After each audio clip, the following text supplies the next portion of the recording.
Bom, olá pessoal, estamos aqui hoje para mais um vídeo de resolução de problemas do GCC. Meu nome é Arthur e hoje eu vou resolver com vocês o problema de combinações de moedas, ou Coin Combinations 1, lá do CSS. Tá aqui o link do problema. Bom, os conteúdos que a gente vai ver hoje são o problema motivador, o que é programação dinâmica, um pouco sobre árvore de decisão, o algoritmo que eu usei para resolver e alguns problemas relacionados. Então, vamos lá. O que é o problema motivador? Considere que a gente tem um sistema monetário aí de N moedas. Cada moeda ela tem um valor inteiro positivo que é único para ela. Nossa tarefa é calcular o número de formas distintas em que é possível produzir uma soma X usando essas moedas, não importa quantas sejam. Por exemplo, se a gente tiver as moedas 2, 3 e 5 e a gente quer atingir a soma 9, existem 8 formas de fazer essa soma. 2 mais 2 mais 5, 2 mais 5 mais 2, 5 mais 2 mais 2, 3 mais 3 mais 3, 2 mais 2 mais 2 mais 3, 2 mais 2 mais 3 mais 2, 2 mais 3 mais 2 mais 2 e 3 mais 2 mais 2 mais 2. Bom, só aqui já dá para perceber que a ordem em que a gente coloca essas moedas para fazer essa soma importa, certo? Porque do contrário seria esses três aqui primeiros, por exemplo, seriam considerados a mesma possibilidade e na verdade são três. Bom, de entrada a gente vai ter na primeira linha os dois inteiros n e x, sendo que n é o número de moedas e x é a soma desejada. E a segunda linha tem n inteiros distintos, C1, C2, C3, assim vai até Cn, que é o valor de cada moeda. O que a gente deve imprimir é um inteiro, sendo esse inteiro o número de possibilidades, módulo, ou seja, o resto da divisão, por 10 elevado a 9 mais 7. Então observe aí que é um valor que pode crescer de forma muito fácil, e aí a gente tem que tomar cuidado com isso, para não ocorrer estouro de variável e coisas assim. Nossas restrições são: a gente tem no máximo 100 moedas e no mínimo uma, a soma é no mínimo 1 e no máximo 10 elevado a 6, e o valor de cada moeda é no mínimo 1 e no máximo 10 elevado a 6. Ou seja, a gente pode ter moeda que ultrapassa o valor da soma, e a gente pode ter moedas menores ou mesmo iguais ao valor da soma. Bom, vamos falar um pouco primeiro sobre programação dinâmica. A programação dinâmica é uma técnica de resolução de problemas computacionais, certo? Em que a gente faz basicamente uma divisão desse problema que a gente quer encontrar a solução. A gente pega ele e divide em subproblemas menores até não dar mais para dividir, é o que a gente chama de caso base. Aí a gente resolve esses problemas e armazena os resultados para poder usar depois. Aí, tendo resolvido esses casos mais básicos, a gente consegue restaurar os casos intermediários até chegar no caso maior, que é a solução que a gente quer. Essa técnica ela pode ser aplicada quando a solução ótima do problema original ela pode ser criada usando as soluções ótimas dos subproblemas, e além disso é muito importante que os subproblemas eles também se sobrepõem, ou seja, um subproblema que você pegou aqui envolve a mesma conta que você já fez aqui embaixo, de modo que você consiga reaproveitar, senão não faz muito sentido você fazer esse armazenamento das soluções intermediárias. Bom, existem duas estratégias básicas para a gente fazer isso. A gente tem a top-down, que é também conhecida como memorização, em que a gente basicamente parte do caso que a gente quer e vai para os casos básicos, subdividindo tudo até chegar no que não dá mais para dividir, que é onde a gente já sabe a resposta. E aí a gente vai armazenando numa espécie de memória de cálculo nossa. Ou então a gente também tem a estratégia bottom-up, ou chamar de tabulação, em que a gente parte dos casos básicos para alcançar o valor que a gente quer. Falando um pouquinho aqui de árvore de decisão agora, normalmente as pessoas, quando ensinam isso, elas falam da sequência de Fibonacci, e aqui a gente vai fazer parecido para entendimento. Se a gente quiser, por exemplo, calcular a Fibonacci de 5, a gente precisa do Fibonacci dos dois anteriores, certo? Se for calcular de forma recursiva. Então Então a gente precisaria de Fibonacci de 4 e de 3. Só que o de 4 também vai precisar do de 3 e do de 2. O de 3 precisa do de 2 e Fibonacci de 1. Aí, e o de 2 precisa de Fibonacci de 1 e Fibonacci de 0. Certo? Então você vê que a gente tem aqui algumas repetições de casos base, que são Fibonacci de 1 e 0. E algumas repetições de casos intermediários, por exemplo, Fibonacci de 2, Fibonacci de 3, até conseguir chegar no nosso caso que a gente quer. Então, basicamente, como é que acontece? A cada etapa do nosso processo de resolução por programação dinâmica, a gente vai ter uma decisão a tomar. E aí, conforme a gente vai testando as possibilidades que a gente tem nessa decisão, a gente consegue ir pegando esses valores e maximizando ou minimizando, dependendo do que a gente quer encontrar. E aí, com isso, a gente consegue obter a resposta ótima em cada passo desses. Monta a solução ótima do passo acima, um passo intermediário, até chegar na solução final que a gente precisa. Bom, para resolver o nosso problema, a gente vai utilizar a abordagem top-down, foi a que eu fiz, e a gente vai basicamente montar essa árvore de decisão, testando todas as possibilidades que a gente puder testar.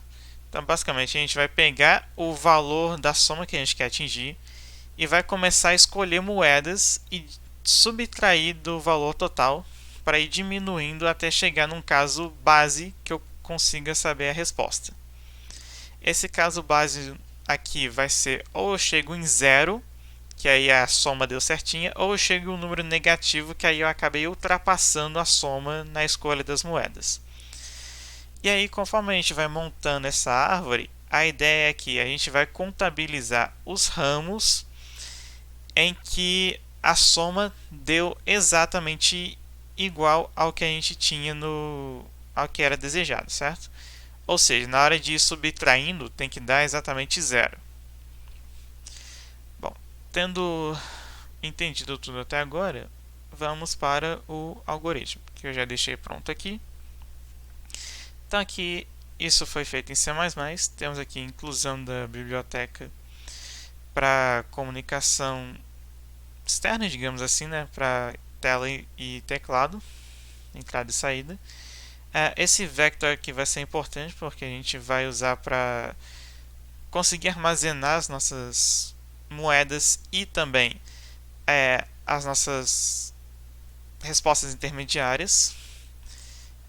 Está aqui a declaração do mod para a gente fazer o resto de divisão, as nossas moedas e as possibilidades. Perceba que aqui a gente tem exatamente 10 elevado a 6 mais uma posição de possibilidade para a gente conseguir armazenar qualquer caso intermediário que a gente encontre no caminho. Vamos agora para main do código. Então aqui a gente tem a declaração do número de moedas e a soma alvo e o número de possibilidades que vai ser a nossa resposta. A gente faz a leitura do n aqui no número de moedas e do x na soma alvo. Aí a gente faz a leitura das moedas, dos valores delas. E aqui entra uma otimização importante, porque o que acontece? É possível baixar os casos de teste desse problema, certo? E aí um deles era um caso de teste em que a soma era 1 milhão, mas a gente só tinha moedas de valor 1. Então o que acontece? Na hora de ficar fazendo a recursão, isso gerava muitas chamadas e acabava estourando a memória do sistema. Então aqui essa otimização serve justamente para, caso a gente só tenha uma moeda, a gente faz uma análise, um valor de moeda, né? A gente faz uma análise em que, se esse valor for menor do que a soma-alvo que a gente tem, a única possibilidade que nós temos é justamente ir empilhando esse monte de moedas até dar a soma correta. Considerando que dê para fazer isso, né? Por exemplo, não daria se fosse... por exemplo, o valor da moeda fosse 2 e a soma-alvo fosse ímpar. Mas aqui no caso a gente não tem esse caso nessa questão. E Caso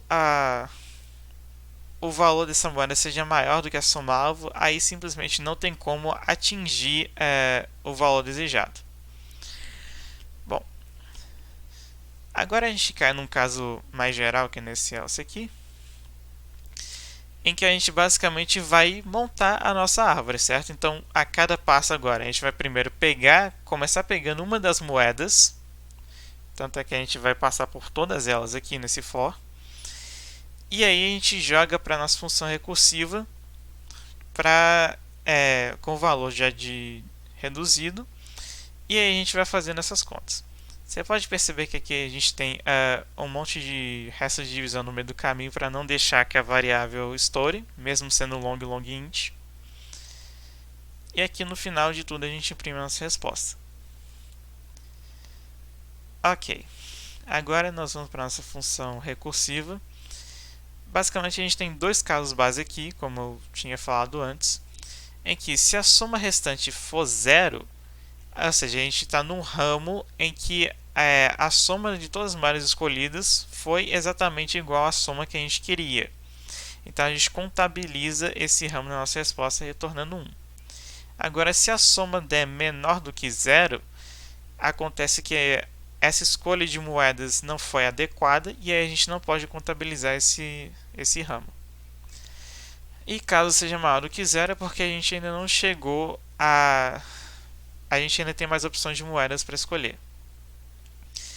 Bom, então, como eu disse, a gente armazena os resultados intermediários nesse vetor aqui. E aí, caso a gente já tenha contabilizado o resultado nesse caso, a gente já retorna ele direto e evita fazer mais contas. Mas, se não for esse o caso, o que a gente faz? A gente vai passar por todas as moedas de novo. Então, a gente escolheu uma moeda antes, na hora de chamar essa função. Agora, a gente vai escolher mais uma e fazer a chamada de novo, para na próxima a gente escolher outra, escolher outra, escolher outra e outra e outra, até chegar onde precisa. Perceba que no final das contas, todos o ramo a gente vai descer tudo, aí depois a gente vai fazer outra moeda, outra moeda, outra moeda, outra moeda, tudo na mesma, tudo mudando, tipo, só a última, aí depois só a penúltima, só a antepenúltima, e assim a gente vai voltando para fazer todos os ramos dessa árvore. E aí, esse número de possibilidades. Então, a gente pega essa variável que a gente já tinha e faz a soma com o que a gente está recebendo agora dessa próxima chamada. Aí a gente armazena isso para que a gente precise usar depois e vai retornando até que a gente consegue finalmente terminar essa árvore toda e aí a gente imprime o resultado. Bom, eu já estou aqui com o site aberto. Então a gente vem aqui em submissão, escolhe o arquivo, que é esse aqui, coloca em C++20 mesmo e submete. Aí ele vai testar e todos os nossos casos foram aceitos. Como eu disse, dá para ver quais são os casos que a gente tem aqui, certo? Dá para descer aqui, então a gente vê que tem alguns casos, tipo esse aqui que eu falei que é um caso extremo, é que diminui de 1 em 1 ia demorar muito. Aí a gente tem alguns outros casos aqui mais gerais, por exemplo esse aqui, que aí precisa de fazer toda aquela conta mesmo, não tem uma forma muito melhor. E perceba que aqui a gente só tem, no caso, esses 13 casos. E tendo já pensado em todos eles, a gente não precisa de pensar além do que isso.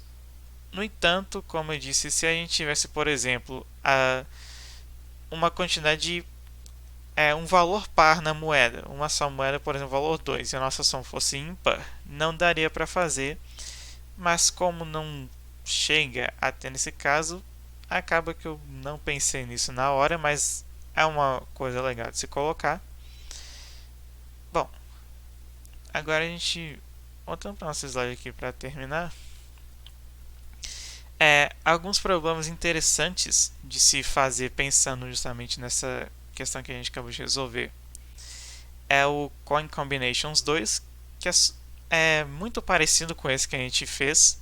A diferença é que você deve considerar apenas quais moedas estão e não a ordem delas. Então, por exemplo, nesse Coin Combination 2, esses três aqui constituem uma única possibilidade ao invés de três, ou seja, a ordem delas não importa mais, importa só quais são os valores selecionados. Se tiver valor diferente, é uma outra possibilidade. Se tiver igual em ordem diferente, é a mesma. E a gente também tem o Dice Combinations, que é tipo esse de moeda que a gente fez. A gente tem que atingir uma soma desejada, só que usando os valores das faces de um dado. Então a gente pode ter no máximo 1 a 6 para fazer essa conta toda, e a gente tem que atingir o que a gente quer. Bom, obrigado pela atenção. A gente chega aí ao final de mais uma aula de resolução de problemas.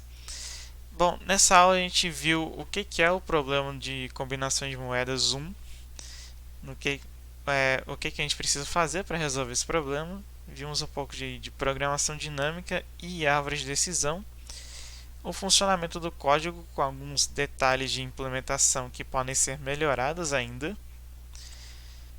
E é isso. Espero que tenham gostado. Siga nossas redes sociais para ficar por dentro de mais vídeos como esse. E até mais.